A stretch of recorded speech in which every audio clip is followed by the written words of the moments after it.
ये है nothing phone 2A, एक प्रीमियम ब्रांड का बजट फोन। और इंटरनेट पर इसके अराउंड दो कहानियां चल रही हैं। पहला कि फोन बहुत अच्छा है, बहुत स्मूथ है और अपने प्राइस को जस्टिफाई करता है, और दूसरा फोन की परफॉर्मेंस खराब है, बहुत लैग करता है और कैमरा बिल्कुल भी अच्छा नहीं है। बट ऑब्वियसली ये दोनों कहानियां तो सच हो नहीं सकती, तो चलो फिर आज हम वही सच का पता लगाएंगे। शुरू करते हैं डिजाइन से। इसका डिजाइन कैसा है ये कोई भी नहीं बता सकता, क्योंकि मुझे पर्सनली ये फोन फोटोज में इतना अच्छा नहीं लग रहा था, लेकिन जब ये मेरे हाथ में आया तब ये मुझे काफी अच्छा लगने लगा। बट स्टिल ये बहुत सारे लोगों को खिलौने की तरह लग सकता है। तो जैसा कि हमारे बॉस ने कहा था कि अगर आप ये फोन लेते हो, नथिंग का कोई भी प्रोडक्ट लेते हो, तो आपको अपने साथ एक काउंटर आर्ग्यूमेंट लेके घूमना पड़ेगा कि आपने ये डिजाइन क्यों चूज किया। फोन पीछे से प्लास्टिक का है, लेकिन अगर ये फोन दूसरे के हाथ में है तब आप ये स्टेटमेंट नहीं बोल पाओगे, क्योंकि फील ये पूरी ग्लास वाली देता है। और मैंने सोचा था कि इतना शाइनी बनाने के चक्कर में और कॉस्ट कटिंग करने के चक्कर में क्वालिटी प्लास्टिक की हल्की होगी, इसीलिए डे 1 से मैं इसे बिना कवर के यूज कर रहा हूँ। लेकिन अभी तक इस पे मेजर छोड़ो, माइनर स्क्रैचेस भी नहीं दिख रहे। लेकिन इसका मतलब ये नहीं है कि आप भी बिना कवर के यूज करने लग जाना, क्योंकि जितना खूबसूरत ये अभी दिख रहा है, स्क्रैचेस आने के बाद उतना ही खराब दिखने लगेगा। साइड भी प्लास्टिक का है, लेकिन एक बात अच्छी है कि ये टेक्सचर्ड फिनिश के साथ आता है, जिसकी वजह से इसकी ग्रिप बहुत ज्यादा अच्छी हो जाती है। एक और चीज जिस पर ब्रांड्स ध्यान नहीं दे रहे वो है बटन्स। ये फ्लैट और चौड़े बटन्स लिटरली बहुत ज्यादा अंडररेटेड हैं। कोई भी इनके बारे में बात नहीं करता, इसी वजह से ब्रांड्स भी इसके ऊपर ध्यान नहीं दे रहे,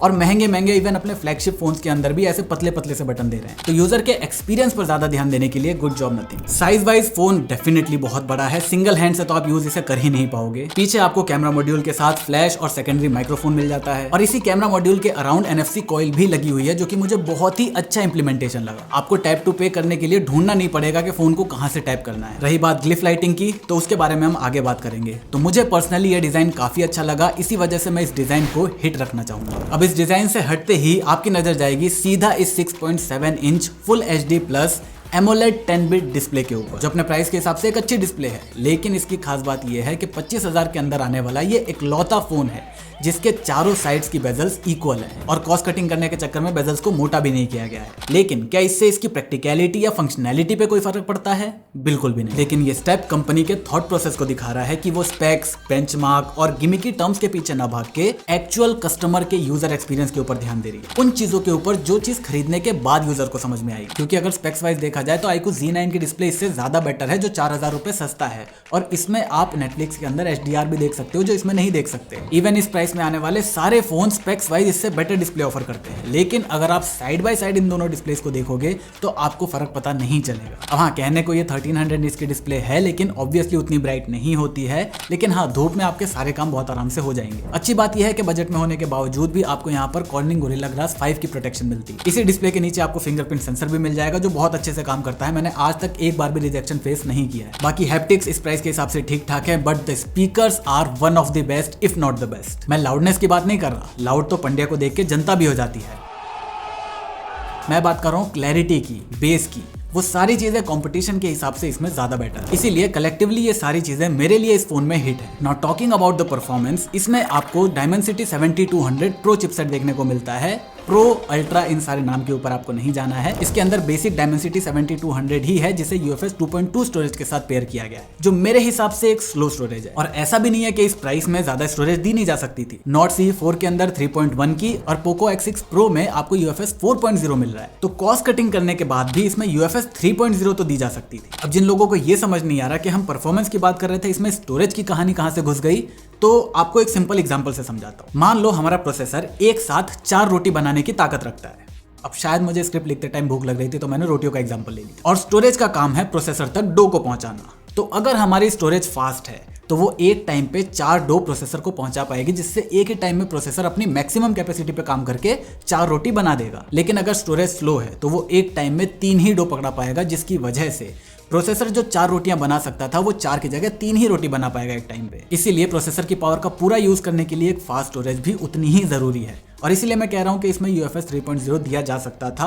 ऑल्दो मुझे बहुत ज्यादा कमी लगी नहीं UFS 2.2 होने के बावजूद भी। स्टार्टिंग में तो देखो फोन बहुत ज्यादा अटक रहा था, लेकिन अपडेट्स आने के बाद बहुत ज्यादा स्मूथ हो गया है। BGMI स्मूथ पर 50 FPS से ऊपर मोस्ट ऑफ द टाइम रहता है, और HDR के अंदर 30-35 FPS तक बहुत आराम से दे देता है, और फोन उतना ज्यादा गर्म भी नहीं होता। रही बात डेली टास्क की, तो वहां मुझे इतनी सी भी दिक्कत नहीं है आफ्टर द अपडेट्स। लेकिन प्रॉब्लम इसके साथ ये है कि ऑलमोस्ट सारे के सारे मेजर एप्लीकेशंस इसमें केवल 90 FPS पर ही चलते हैं, और और ऐसा भी नहीं है कि Dimensity 70-100 यहाँ पर कोई लिमिट कर रहा है, क्योंकि Z9 के अंदर भी यही प्रोसेसर है और उसके अंदर मोस्टली ऐप 120 FPS पर चलते हैं। तो मैं चाहूंगा टीम नथिंग इस पर ध्यान देकर इसे फिक्स कर दे, क्योंकि ये यूजर एक्सपीरियंस पर थोड़ा तो असर डालता है। बाकी ओवरऑल परफॉर्मेंस मेरे हिसाब से ठीक है, लेकिन क्योंकि कंपटीशन आपको ज्यादा बेटर परफॉर्मेंस दे रहा है और आपको इसी प्राइस में परफॉर्मेंस के लिए अच्छे फोन मार्केट में अवेलेबल हैं, इस वजह से परफॉर्मेंस कैटेगरी इसके लिए मिस हो जाती है। बात करें अगर 5G और कॉल क्वालिटी की, तो वहां पर भी ये फोन बहुत इंप्रेस करता है। कॉल क्वालिटी में सामने वाले को मेरी आवाज बहुत अच्छी जाती है। इवन मैंने बेसमेंट में भी इससे फोन उठाकर देखा है, जहां पर इस प्राइस के फोन जनरली उतना अच्छा परफॉर्म नहीं करते। इसने बहुत अच्छा काम किया। ओके, तो नथिंग के फोन का सबसे बड़ा सेलिंग पॉइंट इस ग्लिफ लाइट के अलावा अगर कुछ है तो वो है इसका सॉफ्टवेयर और UI, और इस स्किन के अंदर जो थॉट प्रोसेस डाला गया है उसकी वजह से नथिंग ब्रांड मेरा पर्सनल फेवरेट बनता जा रहा है। नथिंग ने जब अपना पहला फोन लॉन्च करा था तो वो बोल रहे थे कि वो ऐसा डिवाइस लॉन्च करना चाहते हैं जो आपकी लाइफ को इजी करे, ना कि आपकी लाइफ बन जाए। और नथिंग OS 2.5 उस आइडिया को बहुत आगे तक ले जा चुका है। टॉर्च या फ्लाइट मोड से लेकर आप इसमें लाइव कंपास भी रख सकते हो, ताकि आपके एक क्लिक का काम 1 लाख क्लिक में कन्वर्ट ना हो जाए। फोन को उल्टा और साइलेंट रखने के बावजूद भी आप अपनी सारी इंपॉर्टेंट कॉल्स को ले सकते हो। बाकी ब्रांड्स जहां टाइम के साथ साथ पैसा बर्बाद करने के लिए भी आपको प्री इंस्टॉल्ड एप्स दे रहे हैं, वहां पर ये फोन बहुत ही बोरिंग सा हो जाता है, जो मेरे हिसाब से अच्छी बात है, क्योंकि आपकी लाइफ इंटरेस्टिंग होनी चाहिए, फोन नहीं। और फोन को बोरिंग बनाने में ये ग्लिफ लाइट बहुत ज्यादा काम में आती है, जिसके बारे में मैंने अपनी इस वीडियो में बात कर रखा है। ये फोन भी वो सारे काम बहुत आराम से कर देता है। एनिमेशंस के मामले में I can say this is one of the smoothest phone in this price segment. This is my main phone, और जब मैं इससे किसी भी बजट फोन पे जाता हूँ तो मुझे एनिमेशंस में वो हल्की सी जिटरनेस फील होती है, but not with this one. मुझे जितना मजा S24 अल्ट्रा को स्क्रॉल करने में आता है, ऑलमोस्ट उतना ही मजा फोन 2A में भी स्क्रॉलिंग करने में आता है। तो क्या इसका एनिमेशन बिल्कुल भी ब्रेक नहीं होता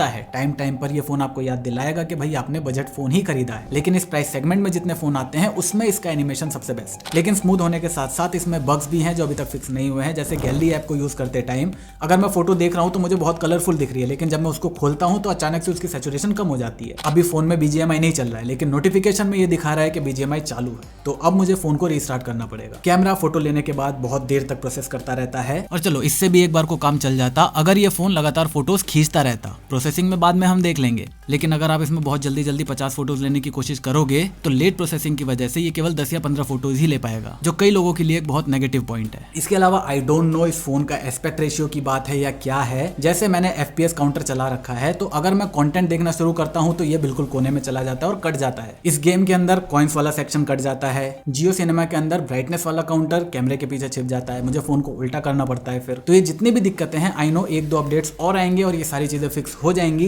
लेकिन क्योंकि अभी है तो मैंने आपको बता दिया। बाकी फोन में 3 साल का मेजर और 4 साल का सिक्योरिटी अपडेट प्रॉमिस किया गया है, तो फोन लंबे टाइम के लिए भी बहुत अच्छा है। गेम को छोड़कर मेजॉरिटी ऑफ एप्स रैम के अंदर 1-2 दिन तक पड़े रहते हैं, तो रैम मैनेजमेंट भी अच्छी है। लेकिन इन सारी कमियों के बावजूद भी इसका UI इतना अच्छा है कि मैं इसे हिट कैटेगरी में रखूंगा। अब इसी OS में नीचे के साइड में आपको एक कैमरा दिखता है, और नथिंग का कैमरा हमेशा से बहुत ज्यादा अच्छा नहीं रहा है। सेम चीज मैं इसके लिए भी कहूंगा। कैमरा बुरा नहीं है, लेकिन फोटोज थोड़ी सी सॉफ्ट आती हैं। इसका फिक्स ये है कि आप थोड़ी सी शार्पनेस अपनी तरफ से एडिट करके डाल सकते हो। आर्टिफिशियल लाइट में फोन एवरेज फोटोज ही लेता है, कभी कभी अच्छी ले लेता है, कभी कभी स्किन टोन को बिल्कुल अजीब सा कर देता है। हाँ, कलर्स वगैरह ये नेचुरल ही लेता है, फेस की शेप को मेंटेन करके रखता है, बिना बात के कोई ब्यूटिफिकेशन वगैरह ऐड नहीं करता। लेकिन एक दिक्कत और है, ह्यूमन सब्जेक्ट को देखते ही उसके चेहरे को पता नहीं है क्यों गोरा करने में लग जाता है, जिसकी वजह से लो लाइट में चेहरे के आसपास आपको ऐसा हेलो इफेक्ट देखने को मिलेगा। लेकिन जब हम इंसानों को फोटो से हटा देते हैं तब इसका HDR बहुत अच्छे से काम करता है। थोड़ा सा अग्रेसिव है लेकिन अच्छा है। लो और आर्टिफिशियल लाइट में इसका फ्रंट कैमरा बैक कैमरा से ज्यादा इंप्रेस करता है। हाँ, बात यहाँ पर भी वही है, 32 मेगापिक्सल होने के बावजूद भी डिटेल्स बहुत कम आती हैं, लेकिन उसे आप इजीली फिक्स कर सकते हैं। नाइट मोड में भी कैमरास बहुत अच्छी फोटोज लेते हैं, चाहे बैक कैमरा की बात करो या सेल्फी कैमरास की बात करो। हाँ, अल्ट्रा वाइड इसका भले ही 50 मेगापिक्सल का दे रखा है, लेकिन वो काम बिल्कुल 8 मेगापिक्सल जैसा ही करता है। बहुत ज्यादा डिटेल्स उसके अंदर नहीं होती और मेन कैमरा के मुकाबले कलर्स भी थोड़े से शिफ्ट हो जाते हैं। हाँ, इसका पोर्ट्रेट मोड ने मुझे काफी इंप्रेस करा है, लेकिन एक सजेशन है कि 1x पर पोर्ट्रेट फोटोज इससे मत लेना, 2x पर लेना, आपको अच्छी फोटोज मिल जाएंगी। रही बात वीडियोस की, तो जितना ये फोटोज के मामले में अपने कंपटीशन से पीछे है, उतना ही ज्यादा एडवांस मुझे लगा ये वीडियोस के मामले में, क्योंकि स्टेबिलिटी से लेकर कलर रिप्रोडक्शन या फिर जो ओवरऑल वीडियो की क्वालिटी है, वो सारी चीजें ऑन पॉइंट है जो इस प्राइस सेगमेंट में आपको मिलती है। इवन जब हम लो लाइट से बिल्कुल ब्राइट सनलाइट में जाते हैं, तब भी जो ट्रांजिशन होता है वो कई बार बाकी फोन संभाल नहीं पाते, ये बहुत अच्छे से मेंटेन करता है। तो कैमराज इसके अच्छे हैं, एक्सेप्टेबल हैं, लेकिन अगर आपको स्पेशली कैमरा फोन चाहिए तो मार्केट में और भी अच्छे ऑप्शंस अवेलेबल हैं। इसी वजह से मैं इस कैमरा को मिस कैटेगरी कैटेगरी में डालूंगा। अब बात करते हैं चार्जिंग और बैटरी की। इसमें आपको 5000 mAh की बैटरी मिल जाती है जो बहुत अच्छा बैटरी बैकअप आपको दे देती है। मुझे जनरली इसने 7 से 8 घंटे के आसपास का स्क्रीन ऑन टाइम दिया है नॉर्मल यूज में। अगर मैं गेम वगैरह खेलता हूं तो 5-6 घंटे का आराम से मिल जाता है। मतलब ये normal day to day life में आपको 1.5 दिन की बैटरी लाइफ बहुत आराम से दे देगा। बट स्टिल मैं इसे मिस कैटेगरी में रखना चाहूंगा बिकॉज ऑफ 2 रीजंस। पहला, कंपटीशन आपको इस प्राइस सेगमेंट में 65 वॉट और 100 वॉट की फास्ट चार्जिंग दे रहा है, ये आपको केवल 45 ही दे रहा है, जो मेरे हिसाब से तो बहुत ज्यादा है, लेकिन आपको पता होना चाहिए कि कंपटीशन इस प्राइस में क्या दे रहा है। दूसरा, अगर आपको ये 45 वॉट की पूरी चार्जिंग चाहिए तब आपको इसका ऑफिशियल चार्जर ही यूज करना पड़ेगा।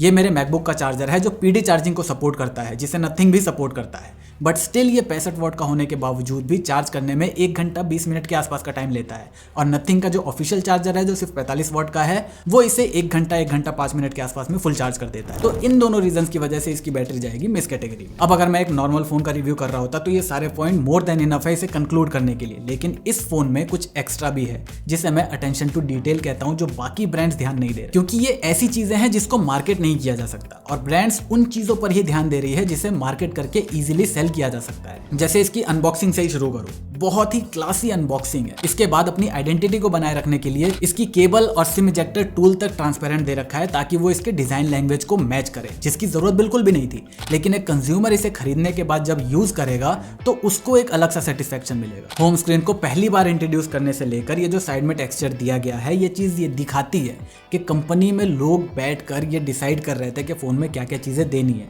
ऐसा नहीं कि नया फोन बनाना है तो कुछ भी बना दो। और ये अटेंशन टू डिटेल वाली चीज सिर्फ हार्डवेयर में नहीं है, सॉफ्टवेयर में एक लेवल और ऊपर चले जाते हैं ये लोग। जैसे AOD से नॉर्मल स्क्रीन का जो ट्रांजिशन है वो बहुत सेटिस्फाइंग लगता है। आप जहां पर टच करोगे फोन वहीं से ब्राइट अप होना शुरू होगा। सिंगल हैंड से पुल डाउन करके आप किसी भी ऐप में हो वहां से आप नोटिफिकेशन बार को खोल सकते हो, और एक बार आपको इसकी आदत लग गई तो बाकी फोन में नोटिफिकेशन खोलने में आपको बड़ी दिक्कत होने वाली है। जहां बाकी ब्रांड्स NFC को हटा रहे हैं वहां पर इसने बहुत ही अच्छी जगह NFC दे रखा है। डबल क्लिक से आप सिर्फ किसी पर्टिकुलर ऐप को नहीं खोल सकते, उस ऐप के अंदर क्या करना है वो भी डिसाइड कर सकते हो। तो ऐसी चीजें जिसको मार्केट करना बहुत मुश्किल है, फिर भी ब्रांड्स उसके ऊपर ध्यान दे रहा है, ये हमेशा एक बड़े ब्रांड की निशानी है और इसी वजह से नथिंग मेरा one of the most favourite brand है। अब मेरे हिसाब से चार्जर या केस, इन दोनों में से एक चीज अगर डब्बे में होती तो एक्सपीरियंस थोड़ा सा और बेटर हो जाता। तो अगर मैं इसके कंक्लूजन पे आऊं तो इस चार्ट को देखने के बाद आपको लगेगा कि फोन में जो मेजॉरिटी चीजें हैं वो तो ये मिस कर रहा है, तब तो इस फोन को लेने का कोई फायदा नहीं है। तो ये जो चीजें मिस कर रहा है ना वो बहुत ही स्पेसिफिक है। अगर आपको डेडिकेटेड यही सारी चीजें चाहिए तब आप दूसरे फोन की तरफ जा सकते हो, लेकिन अगर आपको ओवरऑल एक अच्छा फोन चाहिए